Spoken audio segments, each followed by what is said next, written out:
those are places that I don't approve of, like, as far as me going there just to, like, see a show or something. It's just not gonna happen, you know? Like, I've been to Nashville to see shows, but I am not going to Louisville and I'm not going to Lexington because the fucking Man of War, dude, that shit is crazy to drive. Like, I'm staying away. So I had, like,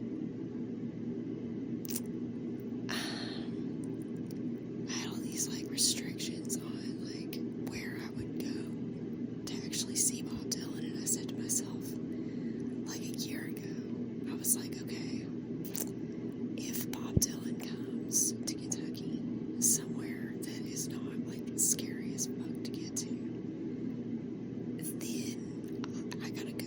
Like, it's just like a sign from God, you know? So, it happened. And so, yeah, I got my ticket in October, and I was like, oh my gosh, this is like a couple months away. That's like a long time, you know? And of course, it went by like really fast, but I couldn't even believe that I'd actually gotten a ticket for like that entire time. Like, for that entire time, like, I planned for it and everything, but I was just like, come on, this isn't real, you know? So, when the day came, I made the trek, like, over the mountains and through the woods to get there, which was, like, the way there was not so bad because it was pretty much daylight, and for the most part, I could, like, see where I was going, and it was fine. But on the way back, oh my god, dude, it took, like, every ounce of concentration I had. It was, like, pouring rain, super foggy. Like, I listened to the same song on repeat for, like, almost the entire way, which was Hysteria by Def Leppard. I mean, I was just feeling the vibes, and that's what I do when I drive, like, on road trips, or just whenever I drive, you know, if I need to be in the zone because of challenging conditions, or just in general, if I'm, like, obsessed with a song, I'll just put it on repeat for, like, ever. So, anyway, oh my god, you know, I'm processing my thoughts, I'm processing my feelings. It's the whole experience. I'm still just processing the fact that I actually saw Bob Dylan in concert. Like, and I saw him good too. Like, it wasn't just like, oh, I'm like 500 feet away and whatever. Like, dude, Bob Dylan was like pretty damn close. You know what I mean? Like, I could see him, like, clearly the entire time. Like, I can't even believe it. It was so, like, honestly, it was weird. Because my seat was sort of on the aisle. It was right on the aisle, and it was, like, behind the handicap section, so there wasn't another row of seats in front of me. It was like this, like, wooden, like, handle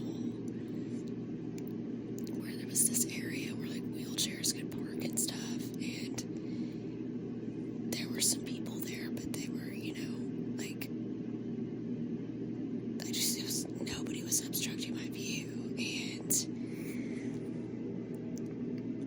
it was remarkable. Like, I was so lucky to get that seat. Like, I didn't realize it was so great, you know, when I actually bought the ticket. Like, it was just the closest seat that was on the aisle, which I have to have, and I was like, well, hopefully this is a good view, and it was just insanely good. Like, it was it was amazing.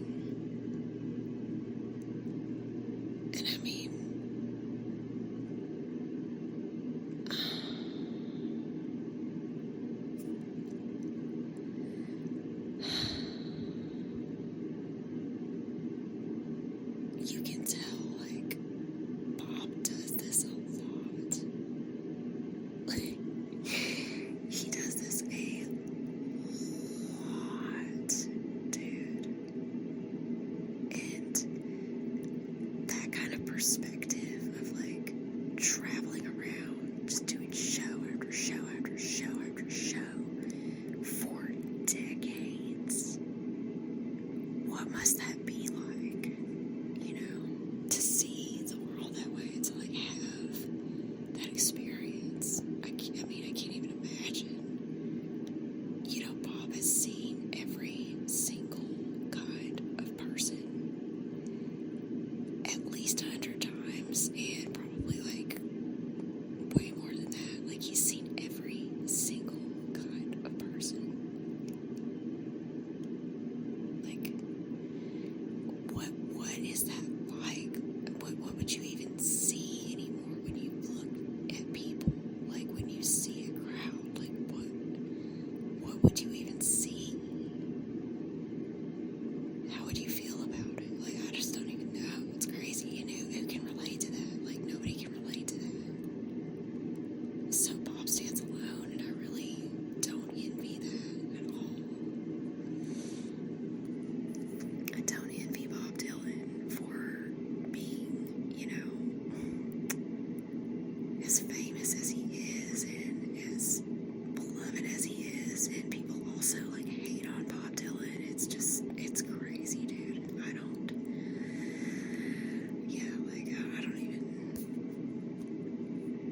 don't want no part of that shit. You know what I'm saying? Like, I think you gotta be a special a person to take that shit. Like, it's gotta be your destiny or something, you know? Because otherwise, how the fuck would you function? You know what I'm saying? But yeah, so that's what I'm thinking. Like, after seeing him, like, it was incredible and he was amazing.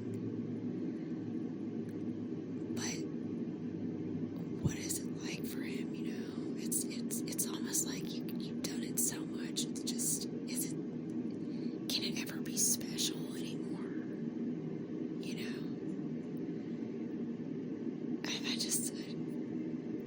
I can't imagine. But somehow Bob makes you feel like it is special, which is true showmanship. Like, it's mastery, pure mastery, that he can actually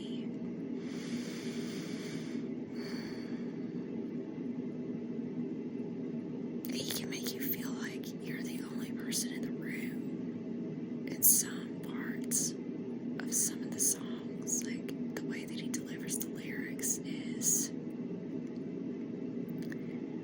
it's just powerful. Like, he is music and he is lyrics. Like, that's just what he is. And, you know, also, I mean, like, 60 years of like constant practice probably doesn't hurt either, but, you know, not just anybody would be able to do that.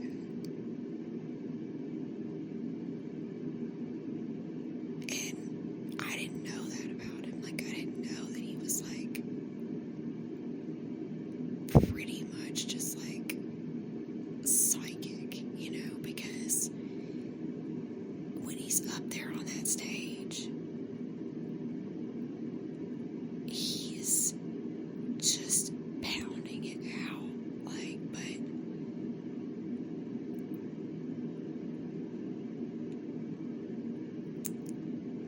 but he's also just so huge and expanded in his awareness that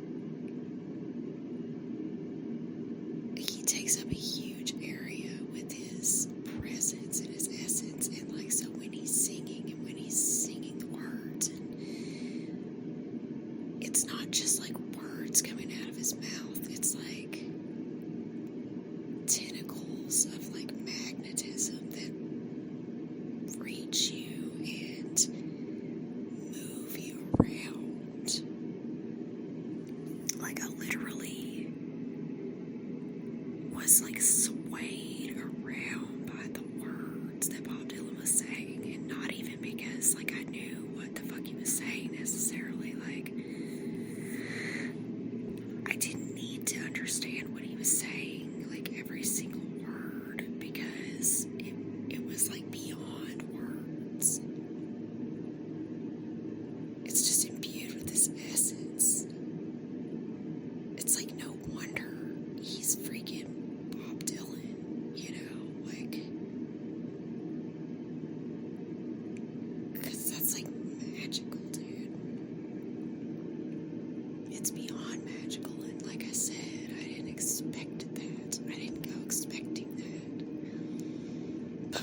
personal.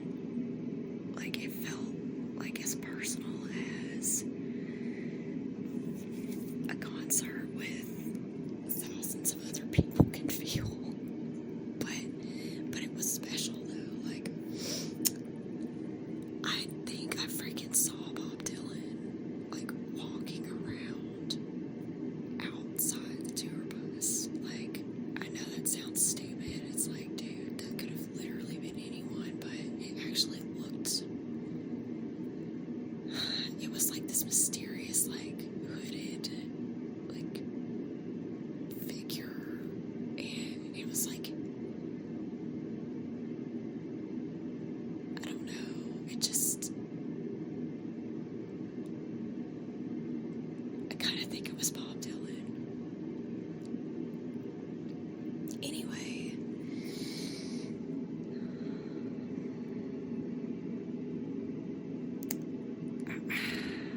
and Bob Dylan on stage, like, okay, so say for example, say for instance, maybe that was Bob Dylan in front of the tour bus, like, before the show. It was like an hour or something, maybe longer before the show, and, like, imagine if that was him.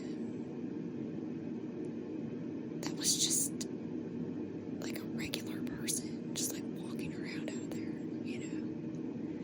And then he gets on stage, and he's wearing, like, this, like, sparkly, like, rhinestone-encrusted pair of pants or something. He's got, like, rhinestones or, like, sequins or something on his pants, and he's, like, he's dressed to the nines.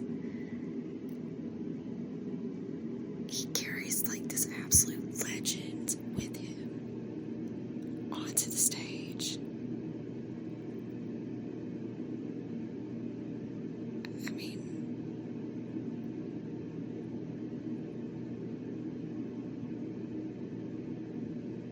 it's just,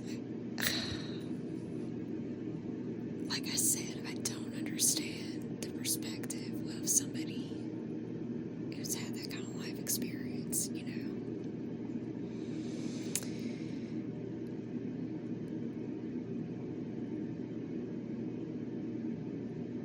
To play that many shows and just to be that renowned is something that, like, even other famous people and stuff, you know, like, dude, have they really had that experience? Because I'm pretty sure Bob's had that experience harder than, like, anybody. Like, freaking Elvis. Like, I mean, Elvis died pretty young, though, to be fair, so I don't think he's a good example, but, I mean, I'm just trying to think of other people who are ridiculously, like, famous and stuff, like,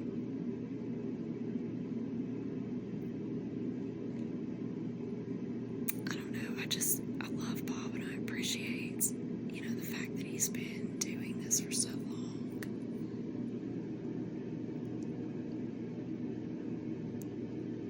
He's truly incredible, and also it's like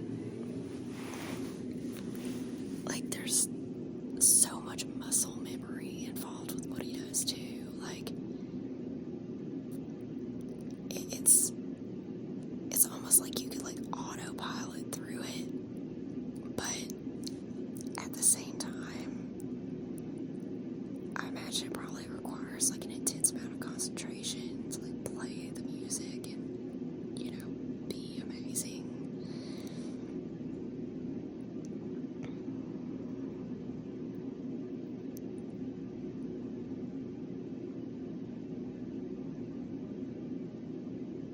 I mean, it seems kind of like a hard job.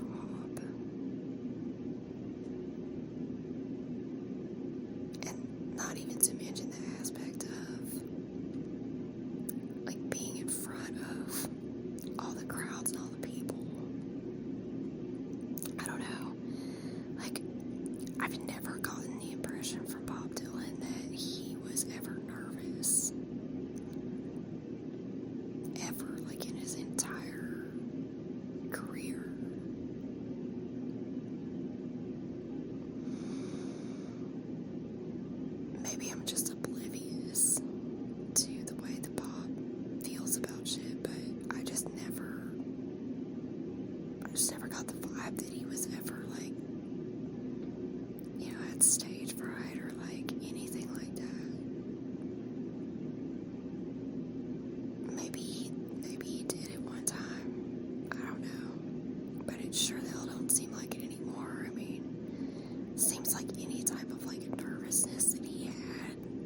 as far as getting in front of like a ton of people and doing that is like way long gone. And now it's just as common to him as like getting up in the morning and like eating a piece of toast or whatever and brushing your teeth, checking the mail. Like it's like it's as routine to him as something like that.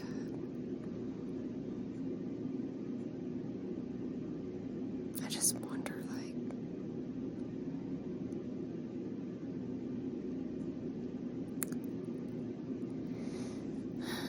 I wonder so much. I still have so many questions.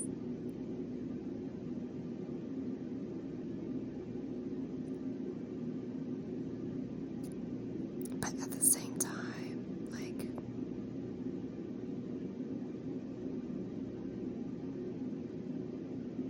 ironically,